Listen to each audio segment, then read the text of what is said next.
আজকের এপিসোডে আমি আপনাদেরকে একটা ছোট ভিডিও ক্লিপ দেখাবো প্রথমে, তারপরে আলাপ করব। দেখেন, এই ব্যবসা করে 20 বছর। এই শুধু মুড়ি বিক্রি করেনি, আগে পল্টনে করতাম, বিএনপির নেতারা আমার দোকান খাইয়ে লাইছে, এখন আমি ফুটপাতে করি। সেখানে কত টাকা আপনার লস হয়েছে? প্রায় মাল সামানে ছিল 1.5 লাখ টাকার মতো, কিছুই আনতে পারি নাই। আরো পোলাবানের পিছিয়ে 1.5 লাখ টাকার উপরে খরচ হয়েছে। এই তো 7-8 মাস আগে ওরা 5 গ্রুপ সাদা চাইছে, তো ওরা মারামারি করে আমার উপরে জাল উঠেছে। Munda group, Kamal group, Selim group, আরো 2টা গ্রুপের নাম জানি না। দেখলেন তো, একটা ক্ষুদ্র ব্যবসায়ী ঝালমুড়ি বেচছে, তার ব্যবসার উপরে বিএনপির পাঁচটা গ্রুপ ঝাঁপে পড়িছে। শুধু তাই না, তার দোকান পর্যন্ত নষ্ট করেছে, তার মূলধন টুলধন নষ্ট করে দিছে। হাসিনা পতনের পর বিএনপি যেভাবে দখল চাঁদাবাজি মাস্তানি আর খাই শুরু করলো, আমি তখনই বুঝে গেছি এই দল আর ক্ষমতা আসতে পারবে। এইটা বিএনপির উপরে বিলা হইয়া বিরাগ ভাজন হইয়া বলছি তা কিন্তু না, খুব সলিড চিন্তা কাঠামো দিয়া আমি এই সিদ্ধান্তে পৌঁছেছি। আজকে আপনাদেরকে ধাপে ধাপে সেটা ব্যাখ্যা করব যে কেন আমি এই সিদ্ধান্তে পৌঁছেছি যে বিএনপি ক্ষমতা আসতে পারবে না। এইটারে বলে থিওরিটিক্যাল ফ্রেমওয়ার্ক।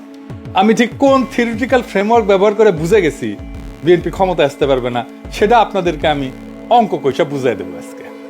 আসেন আল্লাহর নামে শুরু করি। ক্ষুদ্র ব্যবসায়ীরা হইল দেশের সবচেয়ে বড় রাজনৈতিক বেস। তারা ভোটার সংখ্যার সবচেয়ে বড় গোষ্ঠী। যেমন ধরেন ছোট দোকানদার, মুদিখানার দোকানদার, হকার, ছোট রেস্টুরেন্ট, পরিবহন শ্রমিক, বাজার ব্যবসায়ী, ফল বিক্রেতা, সবজি বিক্রেতা, এই সব মিলায় এদের সংখ্যা কয়েক কোটির সমান।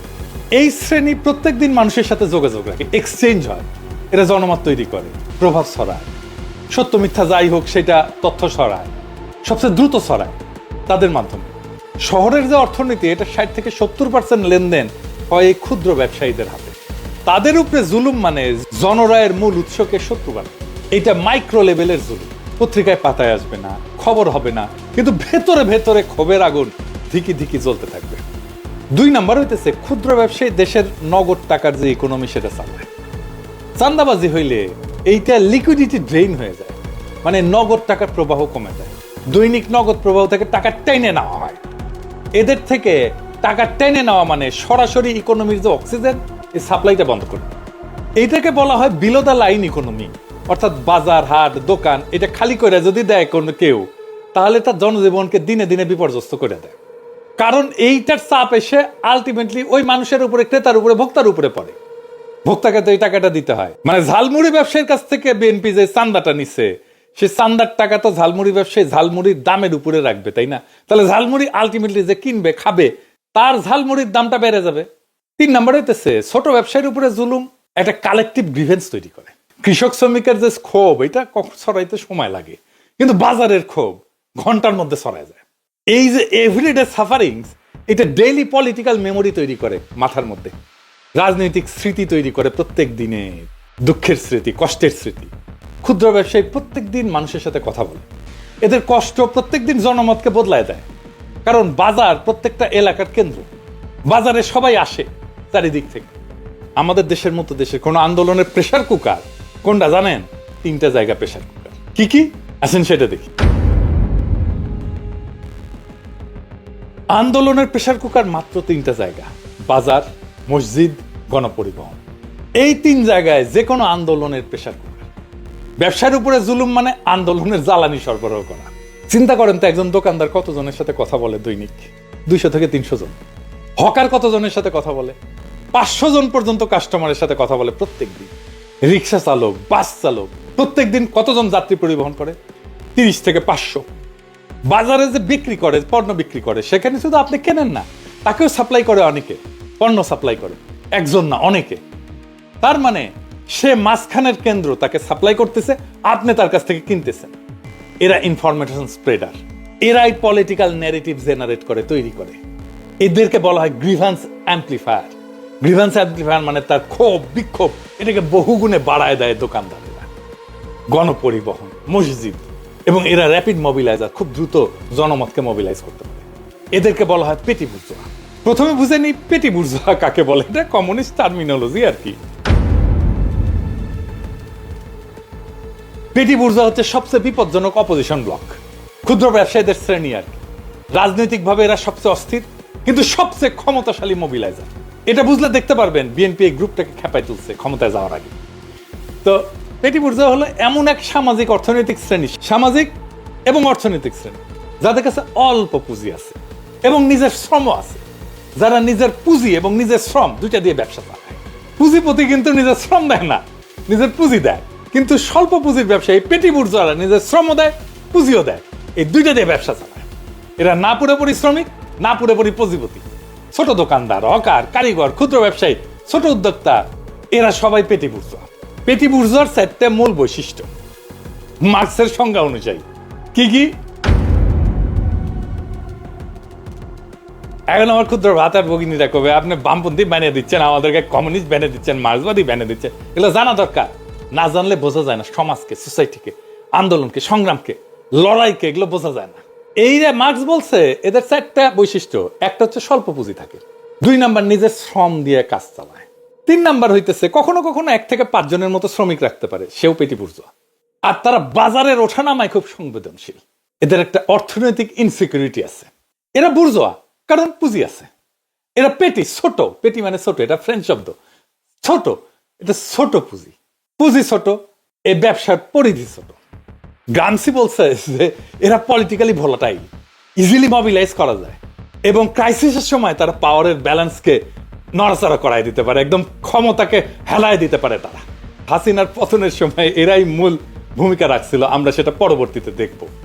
এবং আপনারা খেয়াল করলে দেখবেন যে আমি আমার এপিসোডগুলো যখন তৈরি করি আমি এই পেটি বুর্জোয়া সম্প্রদায়কে অ্যাড্রেস করি। এরাই আমার এপিসোডের মূল দর্শক। এটার উদাহরণ আবারও দেখতে পারি। ধরেন হকার, কাঁচা বাজারের ছোট দোকানদার, চায়ের দোকানদার, মুদিখানা, সেলাইয়ের কারিগর, রিক্সা, অটো চালক, ছোট পরিবহনের মালিক, ছোট মেরামতের দোকান, ক্ষুদ্র গার্মেন্টস, টেইলার, ছোট ট্রেডার, পাইকার, সেলুন, ছোট রেস্টুরেন্ট, ওয়ার্কশপ, এরা আমাদের মতো দেশের শহরে অর্থনীতির 60 থেকে 70% ক্যাশ ট্রানজাকশনে এদের হাত দেওয়া হয়। তো এদেরকে কেন আলাদা শ্রেণী হিসাবে ধরা হয়? কারণ এরা পুঁজিপতির মতো শোষক না, শ্রমিকের মতো আবার শুধুই শোষিত না। এই দুই দিকে ধাক্কা খায় এরা এবং ইকোনমিক ইনসিকিউরিটিতে তাদের রাজনৈতিক আচরণকে অস্থির করে তোলে। বর্ষা বিপ্লবে মাঠের লড়াইটা করছে কারা জানেন? রক্ত দিছে কারা?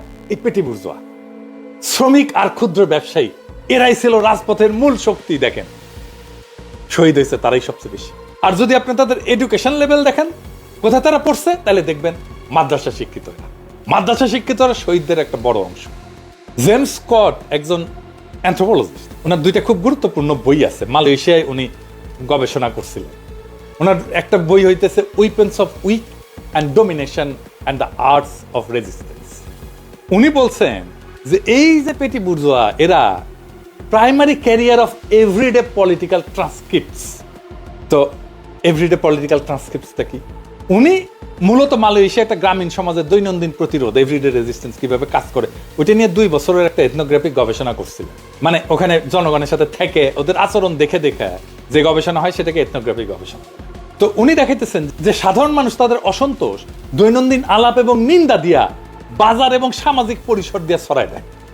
সাধারণ মানুষ সরাসরি বিদ্রোহ না করিয়া গুঞ্জন, গুজব, গোপন রাজনীতি ধীরে ধীরে ধীরে ধীরে ধীরে ধীরে ছোটখাটো স্যাবোটাজের মাধ্যমে শোষণের বিরুদ্ধে প্রতিরোধ করে।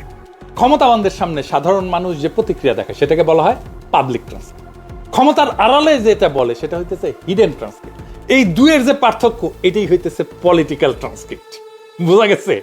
তার মানে সে যেটা মুখে বলতেছে আর তার অন্তরে যেটা লুকানো আছে সেটাই আসল রাজনীতি। এই জিনিসটা বুঝতে হয় পলিটিক্যাল ওয়ার্কারদের। এই হিডেন ট্রান্সক্রিপ্টটাই বাজারে দ্রুত ছড়ায়। তাদের ক্ষোভ বিক্ষোভ ছাইচাপা আগুনের মতো ধীরে ধীরে ধীরে ধীরে ধীরে ধীরে ভিতর দিকে ছড়াইতে থাকে। তো স্কট বলতেছে যে যেখানে এই যে ইনফর্মাল ইকোনমি, যেটা এই যে বলছি যে এই যে ক্ষুদ্র ব্যবসায়ীরা যে অর্থনীতি চালায় এবং সেইখানে যদি জুলুম থাকে, তাহলে এই যে পেটি বুর্জোয়া ক্লাস এরা সবচেয়ে দ্রুত গণক্ষোভকে বহুগুণে বাড়ায় দেয়। ক্ষোভ সবচেয়ে দ্রুত ছড়ায় তাদের মাধ্যমে। তো উনি বলছেন যে এটা থ্রেশহোল্ড ক্লাস, এর কারণ এদের সমাজতাত্ত্বিক অবস্থান হচ্ছে অস্বাভাবিক। এরা কর্মজীবী মানুষের মতো গরিব না, আর পুঁজিপতির মতো ক্ষমতাবান না, মধ্যবিত্তের মতো শিক্ষিত স্থির না, কিন্তু বাজারের তারা দৈনিক শোষণের মুখোমুখি হয় আর এইরকম পলিটিক্যাল পার্টিগুলোর জুলুমের মুখোমুখি হয়। তো গ্রামসি এদেরকে বলছে ইনসিকিউর স্ট্রেটা। ইনসিকিউর স্ট্যাটা মানে অরক্ষিত জনগোষ্ঠী, যারা সবসময় একটা পলিটিক্যাল সিকিউরিটি, পলিটিক্যাল রাজনৈতিক সুরক্ষার খোঁজ করে।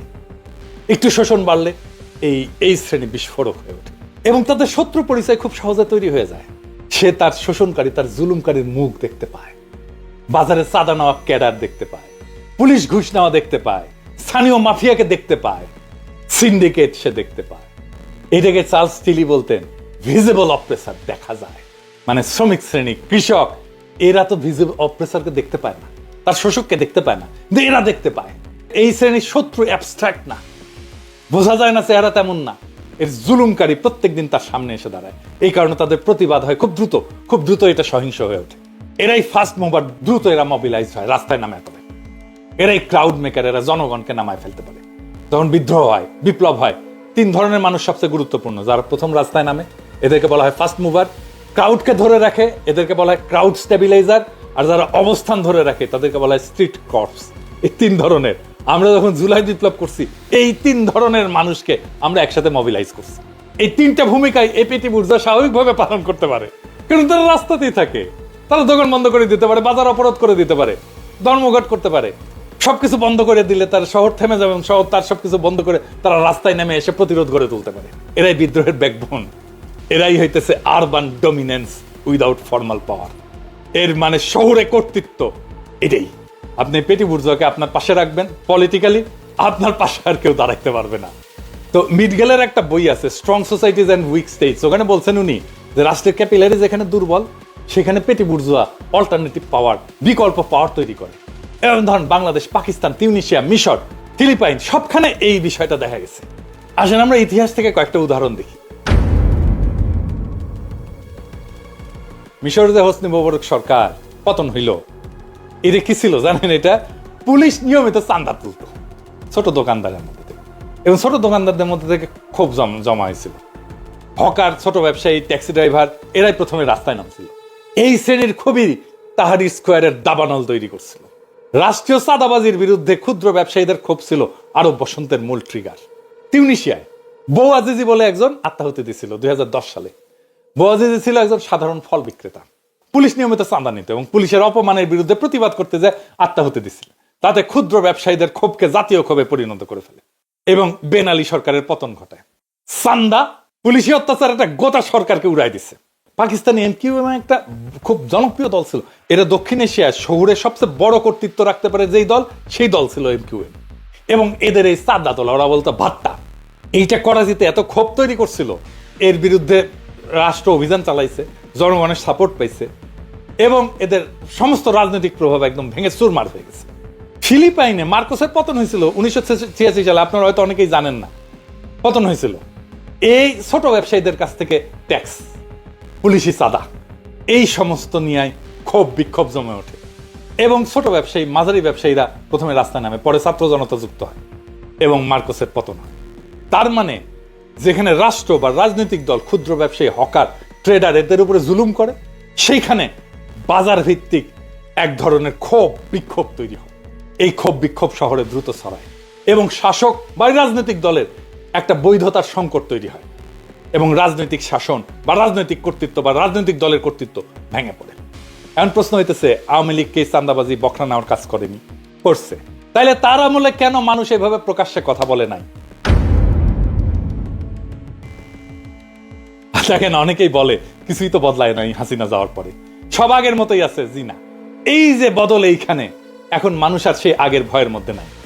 এখন তার সেই গুমের ভয় নাই, আতঙ্ক নাই, রাষ্ট্রযন্ত্রকে ব্যবহার করে জনমতকে দমায় দেওয়া নাই। তাই মানুষ কথা বলে। আপনারা জানতে পারেন বিএনপি ওয়ালারা তাই চায় একটা নির্বাচনের পর ক্ষমতা আসতে, যেন রাষ্ট্রশক্তি ব্যবহার করে আর একটা ভয়ের রাজত্ব কায়েম করতে পারে। এখন প্রশ্ন হইতেছে, আমরা কি তাদেরকে আবার সেই ভয়ের রাজত্ব কায়েম করতে দেব? প্রশ্ন রেখে গেলাম আপনাদের কাছে। অনেক দল ক্ষমতায় যায় জনবিরোধী কাজ করে, কিন্তু বিএনপি এমন এক বিরল উদাহরণ, যারা ক্ষমতায় আসার আগেই ক্ষমতা লোভী দখলদারদের মতো আচরণ শুরু করে দিচ্ছে। এটাই তাদের সবচেয়ে বড় রাজনৈতিক আত্মঘাতী ভুল। একটা ঝালমুড়িওয়ালার দোকানের উপরে 5-5টা বিএনপির গ্রুপ ঝাঁপায় পড়ে। ওরা 5 গ্রুপ সাদা চাইছে, তো ওরা মারামারি করে আমার উপরে জাল উঠেছে। Munda group, Kamal group, Selim group, আরো 2টা গ্রুপের নাম জানি না। এটা শুধু একটা ঘটনা না, এইটা পুরা দেশের সবচেয়ে বড় রাজনৈতিক শ্রেণী, এই যে পেটি বুর্জোয়া বা ক্ষুদ্র ব্যবসায়ী, এদের হৃদয়ের উপরে আঘাত। যেই শ্রেণী বাজার চালায়, নগদ অর্থনীতি চালায়, তথ্য ছড়ায়, জনমত তৈরি করে, আন্দোলন শুরু করে, আন্দোলন গরম রাখে, আন্দোলন ধরে রাখে, তাদের উপরে জুলুম করা মানে নিজেই নিজের কফিনে পেরেক ঠোকা। এবং সবচেয়ে ভয়ঙ্কর সত্যটা হচ্ছে বিএনপি এখনো ক্ষমতায় আসে, কিন্তু ক্ষমতায় আসার পথে সবচেয়ে বড় বাধা তারা নিজেরাই তৈরি করছে। বিএনপির লোকেরা মনে করে আমি তাদের ক্ষমতায় যাওয়ার পথে কাটা। জি না, আপনারা নিজেরাই আপনাদের ক্ষমতায় যাওয়ার পথে কাটা। ইতিহাস বলে যেই দল এই ক্ষুদ্র ব্যবসায়ীদের উপরে অত্যাচার করে তারা কখনোই সমাজের বৈধতা পায় না, কারণ বাজারের ক্ষোভই সবচেয়ে দ্রুত রাজনৈতিক রায় হয়ে যায়। মিশরের মোবারক, তিউনিসিয়ার বেন আলী, পাকিস্তানের MQM, ফিলিপাইনের মার্কোস, এমনকি বাংলাদেশের হাসিনা, তাদের পতনের শুরু হয়েছিল ঠিক এইখান থেকেই। ক্ষুদ্র ব্যবসায়ীর উপরে জুলুম এটাই পৃথিবীর সবচেয়ে কঠিন রাজনৈতিক সূত্র। বাজারকে শত্রু বানায় কোনো দল ক্ষমতায় আসে না, বাজারকে অপমান করে কোনো দল ক্ষমতায় টিকে থাকতে পারে না। এবং বিএনপি আজ সেই রেড লাইনটা অতিক্রম করে ফেলছে। ক্ষমতায় স্বাদ পাওয়ার আগেই এই জুলুম, এই দখল, এই খাই খাই মনোভাব বিএনপিকে আজকের নয় আগামী দিনের ক্ষমতার পথ থেকে সরাই দিছে। কারণ জনগণ যখন বুঝে যায় এরা ক্ষমতার আগেই এরকম, ক্ষমতায় গেলে না জানি কি করবে, তখন সেই দলের রাজনৈতিক ভবিষ্যৎ একেবারেই শেষ হয়ে যায়। বিএনপি এখনো ক্ষমতায় আসেনি, আর এই ক্ষুদ্র ব্যবসায়ীদের উপরে অত্যাচার তাদের আর কোনোদিনই ক্ষমতায় আসতে দেবে না। এটাই বাস্তবতা, এটাই বাজারের রায়, এবং এটাই বাংলাদেশের ভবিষ্যতের রাজনীতি। ইনকিলাব জিন্দাবাদ।